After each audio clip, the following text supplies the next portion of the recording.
দেখুন, আমি আজকে এই প্রতিবেদন শুরু করার আগে কয়েকটা কথা বলব। সেটা হচ্ছে যে আজকে আমি একটা নজরুলের কীর্তন গাইব। গানটা হচ্ছে শ্রীরাধিকার ভাব। আমি আর লোভ সামলাতে পারলাম না, বুঝলেন। আমি পরপর গেয়ে আসছিলাম, কিন্তু এখন আমি একটা কীর্তন, শ্রীরাধিকার সম্বন্ধে একটা কীর্তন শুনে আর লোভ সামলাতে পারলাম না, তাই আপনাদের শোনাবো আজকে।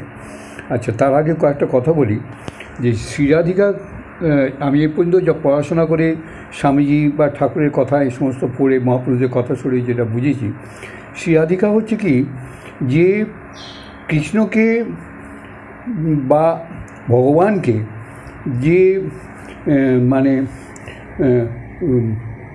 পরম ভক্তি সহকারে যে ভালোবাসা যায়, এই পরম ভক্তিটা একমাত্র পরম কথাটা শ্রীরাধিকার ব্যাপারেই প্রযোজ্য। তো এখানে দেখুন, উদ্ধব সে ভেসে চলে গেছে ওখানে গিয়ে, ওই গোপীদের ভালোবাসা দেখেই সে ভেসে চলে গেছে। আবার গোপীদের মধ্যে শ্রেষ্ঠ ছিলেন ওই যে শ্রীরাধিকা, শ্রীকৃষ্ণকে ভালোবাসার ব্যাপারে। তো স্বামীজি কয়েকদিন আগে আপনাদের প্রতিবেদন করে একটা শুনিয়েছি আমি, যে স্বামীজি বলছেন যে শ্রীরাধিকার যে ভাব, সেটা হচ্ছে যে গরুর যখন দুধ দেওয়া হয় তার হাতে একটু ফেনা লাগে, সেই ফেনাটাতেও হাত কেটে যেতে পারে, কিন্তু শ্রীরাধিকার ভাব এতই অতুলনীয় নরম, তো সেটা তাতেও মানে হাত কাটবে, তার চেয়েও নরম। এখন শুনুন, এগুলো হচ্ছে কী জানেন, এগুলো হচ্ছে স্বামীজি শ্রীরাধিকার সত্যিকারের মানে কী বলবো, ভাবের ধারে কাজও যেতে পারেনি, তাতেও স্বামীজির এই অবস্থা, উদ্ধবের এই অবস্থা।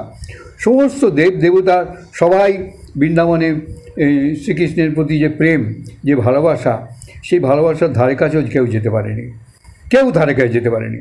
আচ্ছা, এবার আমার একটা ধারণা নিয়ে আমি একটু কথা বলি। সেটা এমনকি চৈতন্যদেব শ্রীরাধিকার ভাবটা কীরকম বোঝবার জন্যে শ্রীকৃষ্ণ পুরুষভাবে নবদ্বীপে জন্মালেন। পুরুষ ভাবে না, পুরুষ দেহ নিয়ে শ্রীরাধিকার ভাবে, এবং তিনি সারা জীবন কৃষ্ণ কৃষ্ণ করে কেঁদেছেন, কিন্তু আমার ধারণায় তিনি শ্রীরাধিকার ভাবের কণামাত্র পেয়েছেন কিনা সন্দেহ, তাতেই ওনার ওই অবস্থা। আমার মনে হয় জগতে যত ভগবানের প্রতি ভালোবাসা বা প্রেম আছে, সমস্ত যদি একসঙ্গে করা যায়, বা ভবিষ্যতে 1000 বছর পরেও যত ভক্ত জন্মাবে তাদের ভাব নিয়ে, সেই সমস্ত ভাব যদি একসঙ্গে করা যায়, তাও শ্রীরাধিকার শ্রীকৃষ্ণের প্রতি যে ভালোবাসা, সেই ভালোবাসার ধারে কাছেও যেতে পারবে না। এটি কিন্তু আমার ধারণা। যাক, আমি আপনাদের একটা গান শোনাবো, শ্রীরাধিকার ভাবের একটা গান শোনাবো আপনাদের।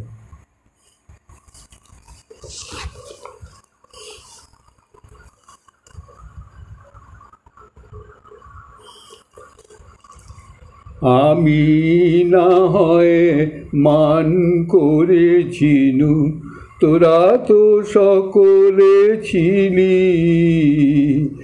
আমি না হয় মান করেছিনু, তোরা তো সকলে ছিলি।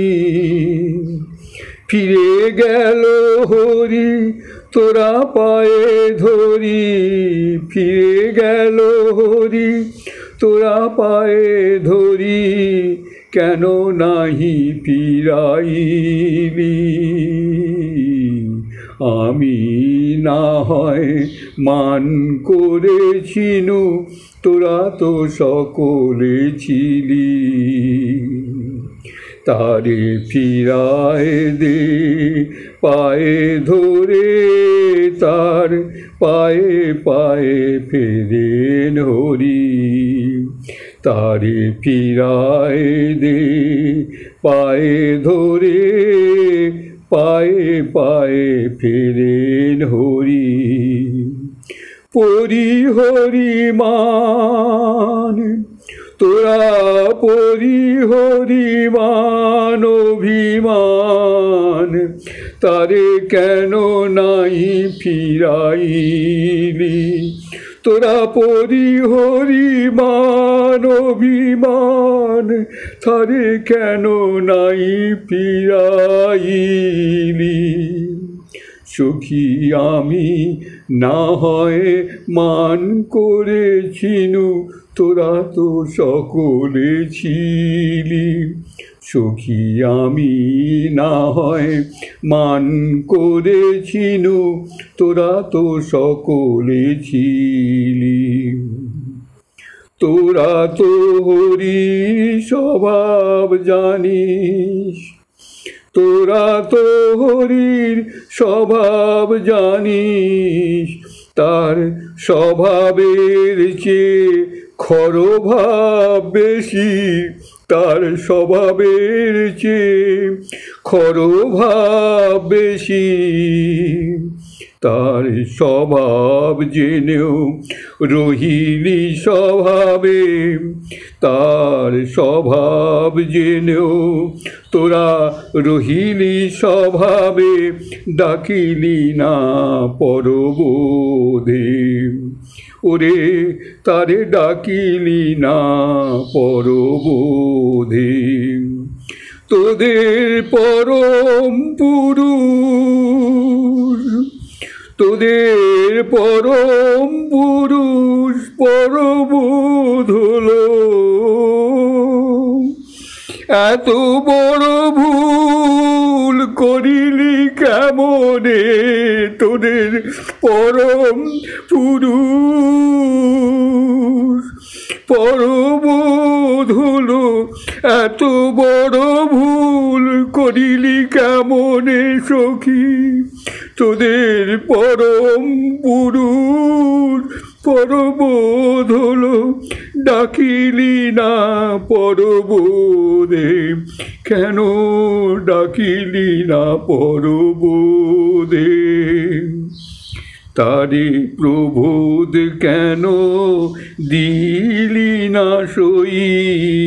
তারে প্রবোধ কেন দিলি না সই? তোরা তো চিনি শরীরে, চিনেও প্রবোধ কেন দিলি নিশই?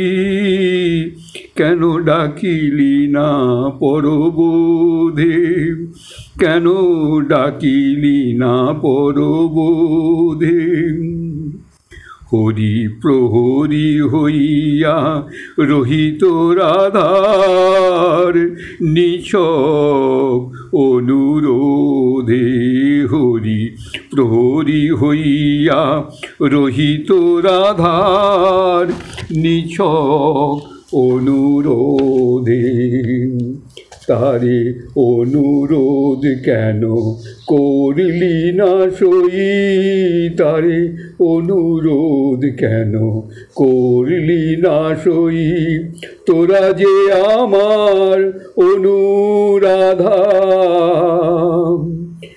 তোরা যে আমার অনুরাধা, তারে অনুরোধ কেন করলি না সই? ওরে তোরা যে রাধার অনুবর্তিনী, ওরে সখী তোরা যে রাধার অনুবর্তিনী, অনুরোধ কেন করলি না সই? ডাকিলি না তারে পরবোধে। সখী কেন ডাকিলি না পরবোধে? সখী কেন ডাকিলি না পরবোধে? ওই এস.কে. ঘোষের এইটাই বলছি আমি, অনুধ্যানী বলছি।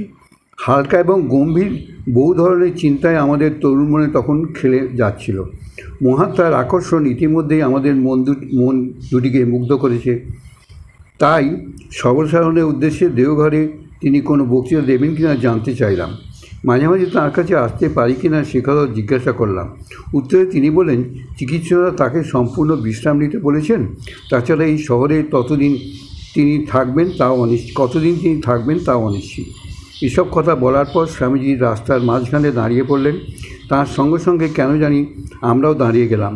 তাঁর শারীরিক দুর্বলতা সত্ত্বেও মহিমাব্যঞ্জক ভঙ্গিতে মুখোমুখি দাঁড়িয়ে আমার পা দুটির দিকে কৌতূহলী দৃষ্টিতে তিনি তাকাতে লাগলেন।